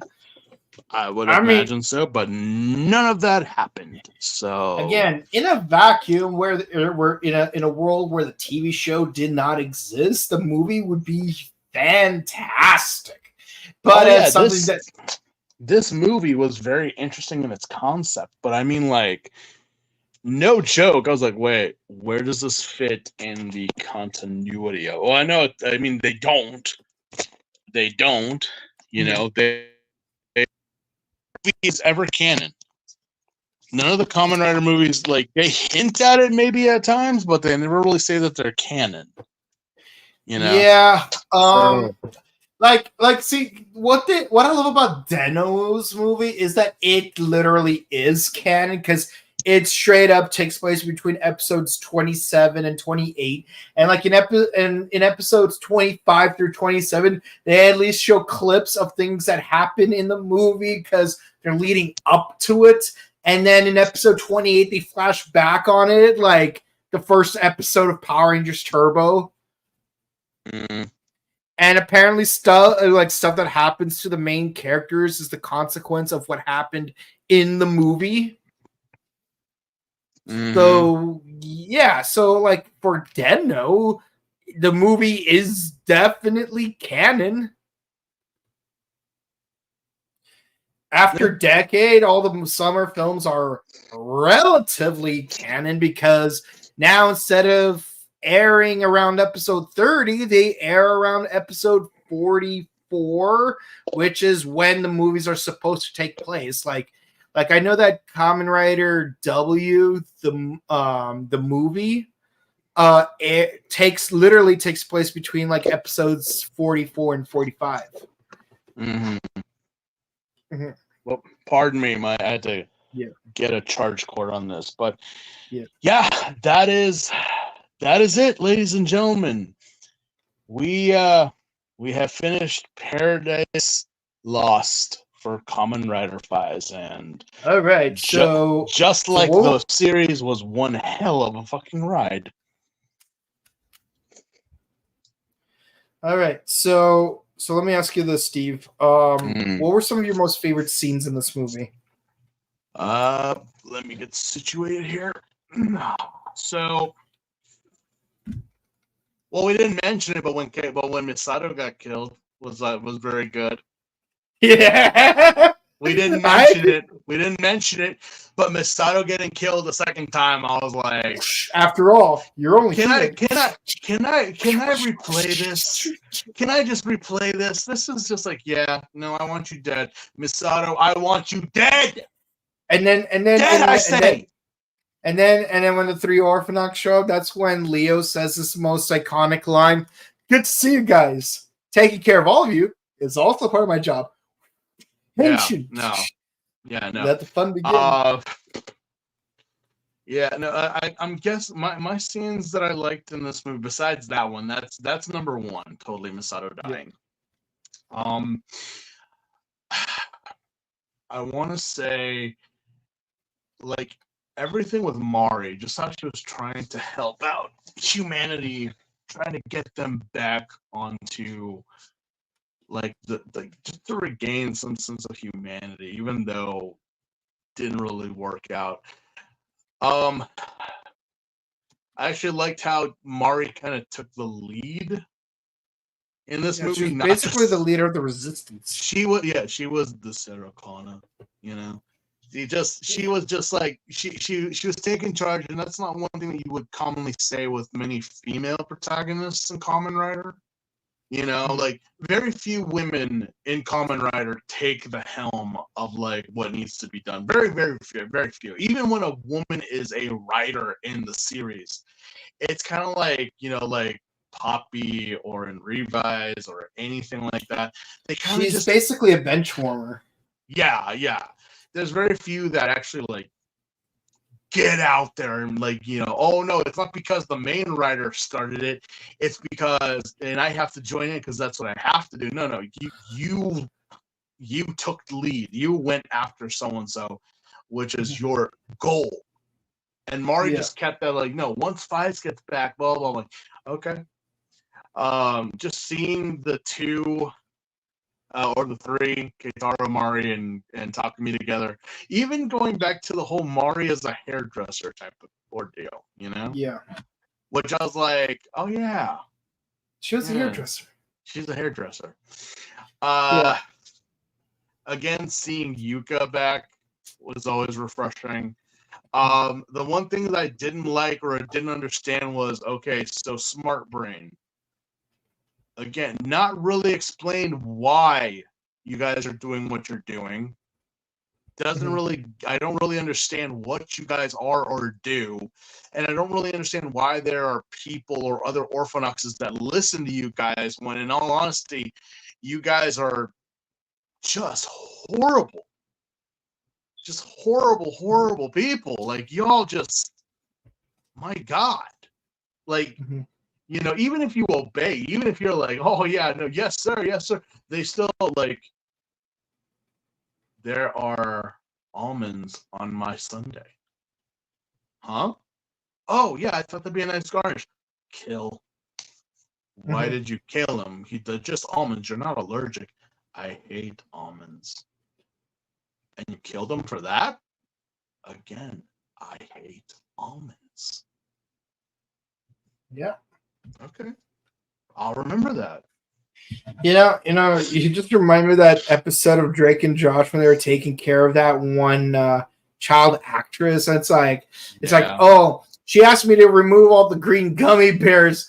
It's like, wow, that's tough. Hey, you want a sock? Sure. And like he like flips over his backpack and there's this whole mound of green gummy bears. Yeah. But I mean, again, the story for it's like a what if, because this has nothing to do with the main story. A lot of spoilers. So if you are planning on watching Paradise Lost at any time and you want to be like, oh, well, this came out after episode 30, again, just like with Mike, how he said in the beginning of this review, we should watch it towards the end because it has literally nothing to do with. And there's a lot of spoilers if you don't already know. So there you go. I mean, for Paradise Lost, I say I give it a 9. I give it a high 9 just because we got to see Keitaro die, or we got to see Misato die. Yeah.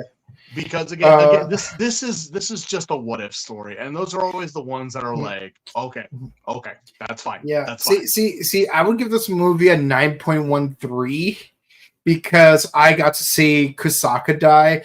And keep in mind, this was before he did that really scummy thing in episode 30. Just before he did that really scummy thing in episode 30. But given the scummy things he's been doing before that episode, I'm still like...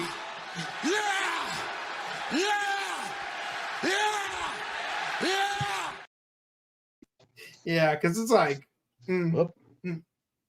Yeah. Yeah, I totally get what you mean.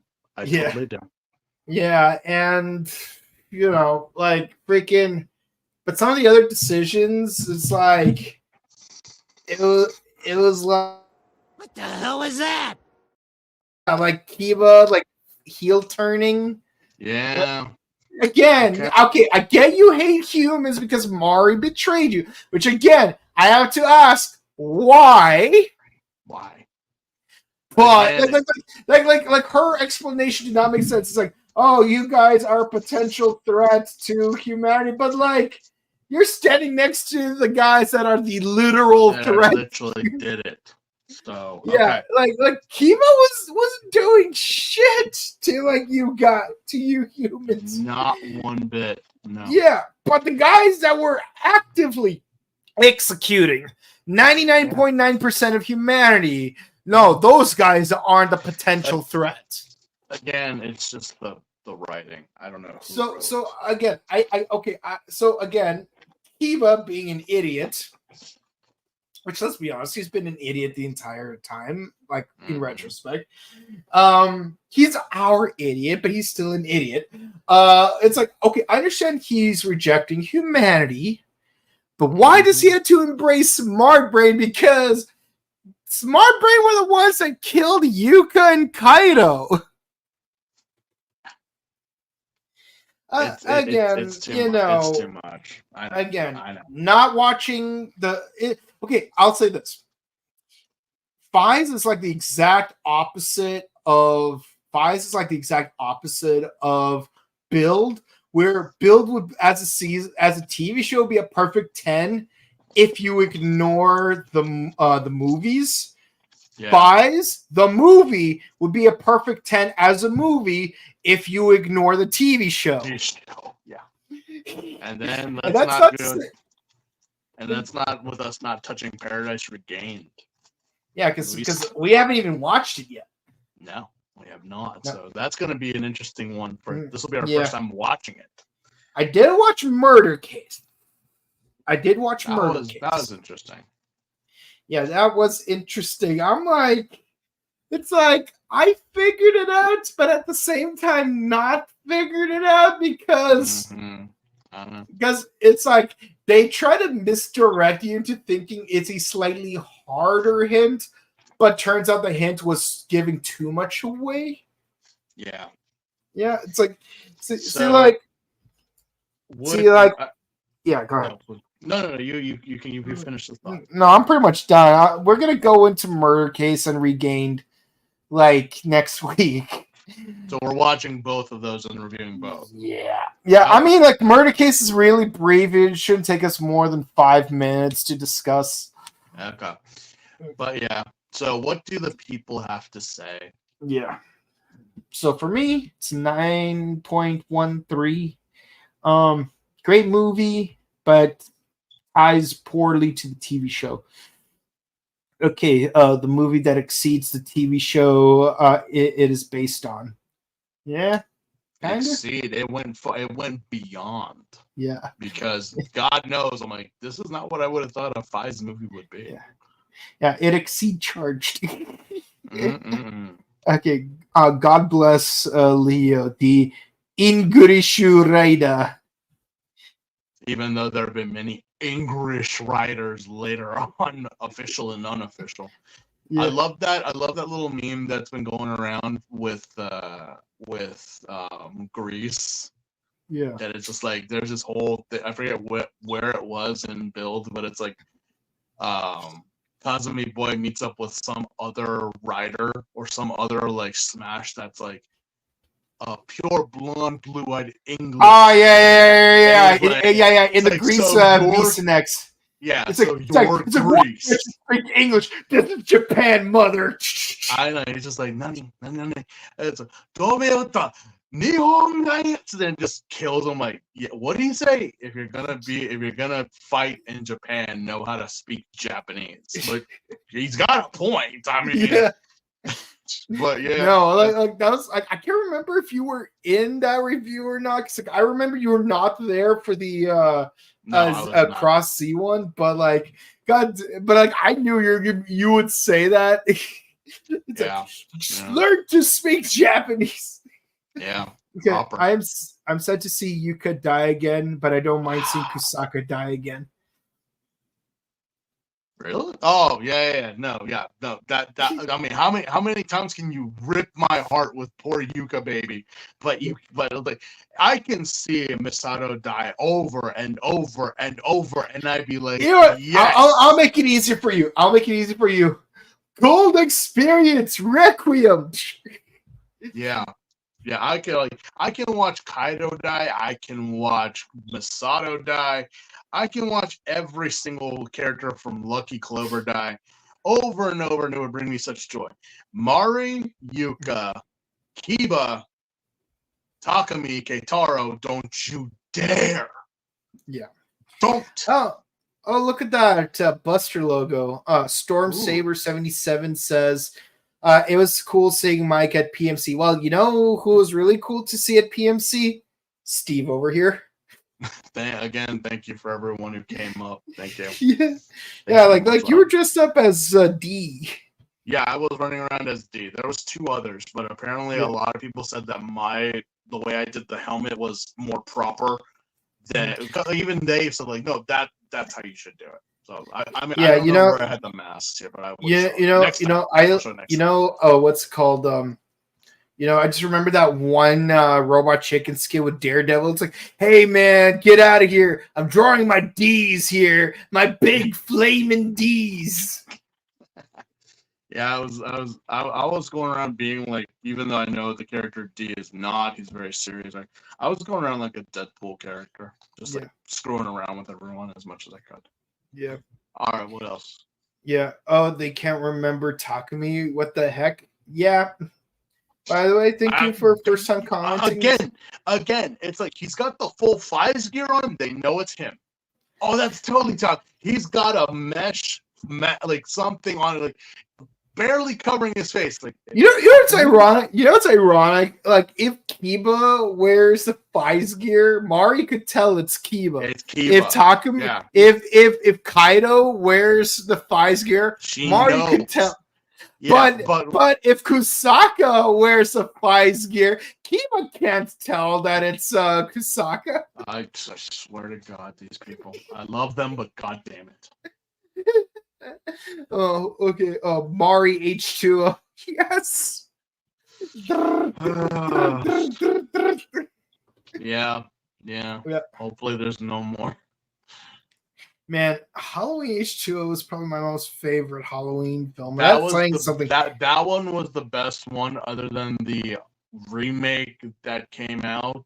That this latest trilogy. Yeah, and then it just kind of slowly died towards the end, if you know what I mean. Not gonna go on a rant because I will be here forever, but God almighty, H2O.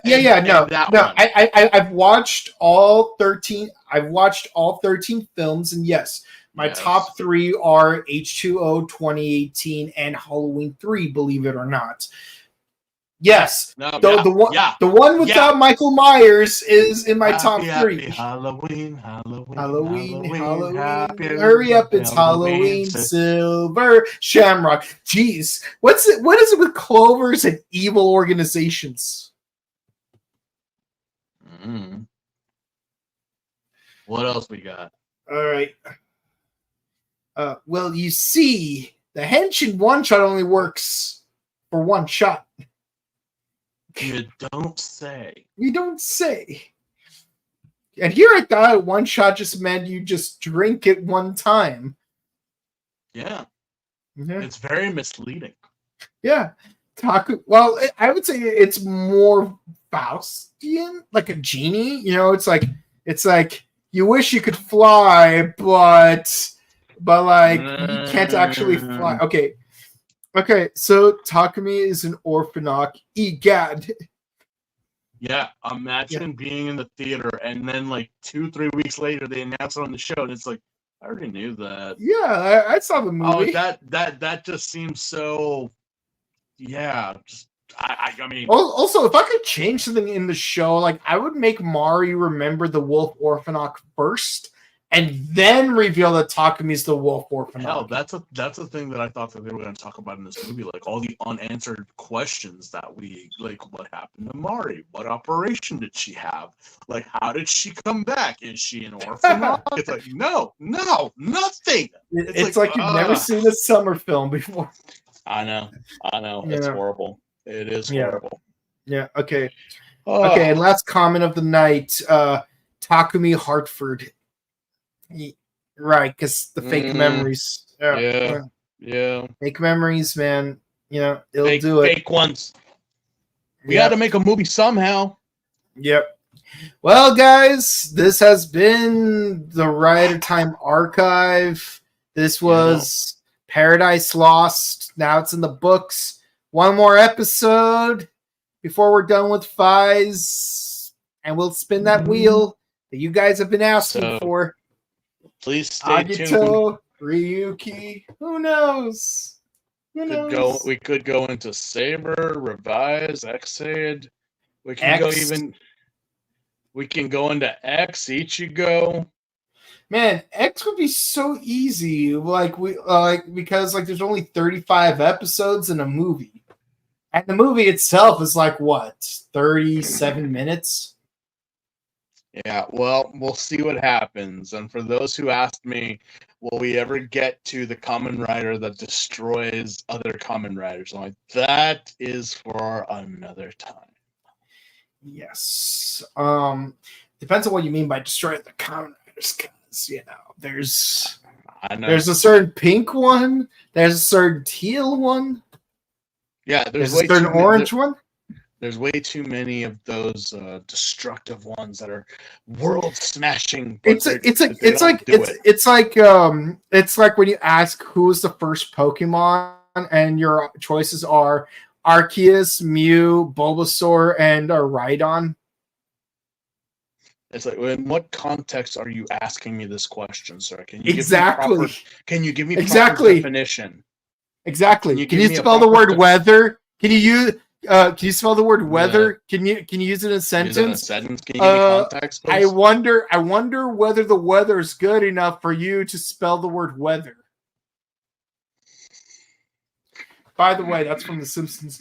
Like really old episode. But yeah, so that's it, guys. If you enjoyed, be sure to comment, like, and subscribe to us on YouTube, Facebook, Twitter, Instagram. Ding the bell icon to stay notified for our latest videos. Be sure to also share the videos in order to stay notified. In order to like help us out with the algorithms, because Smart Brain don't like us humble YouTubers trying to make content. Because life is frail, life is limited. So why not experience true YouTube content? And with that, so Ultraman on Mondays, but now this upcoming week we're doing it on Tuesday because new movie content on our sister channel, The Buttery Show. Starting next week, Kamen Rider Gav on the Wednesdays, Bakuage Sentai Boom Boomger on Thursdays every week, except for this week because today we're doing Fies. But tomorrow we're doing Boom Boomger, and I can't wait. New arc. And good luck with that. And of course, be sure to check out our Power Morphicon interviews. We already uploaded. We uploaded Charlie Kirsch, Michelle Langdon, David Delatorre, featuring yours truly, and Sin Wong. Tomorrow, we're gonna be uploading one. Let's see. Should I give you guys a hint? Let's just say that this person being interviewed likes pizza, but takes care of people that don't. That's all I'm going to say. Who could it be? Yeah, who could it be? Just giving you a little goodwill. But so definitely check out our interviews. Check out our sister channel, The Buttery Show, where we do various movie reviews and video games. And we've done the Crow films, not the new one, because the new one sucks and we need a minute to like recover from it. You need to detox from that. Definitely. Yeah. And the thing is, I didn't even watch it this week. I watched it a year ago. And I still feel like I still feel dirty from watching it. But no, we're gonna talk about 6 movies that I think, well, at least 3 of them you're going to enjoy more. And the first one will be on September 2nd, which is a Monday. And with that said, guys, also to follow our personal content, we apologize for the Henshin Gate logo at the bottom instead of the actual movie titles. We don't know why or how that happened, but yeah, Jared, Henshin Gate, like you got your plug, but now it's time for Steve to get his plug. Just at IG, I am taking a little hiatus, but I thank everyone for all the messages that you guys send me. Thank you so much.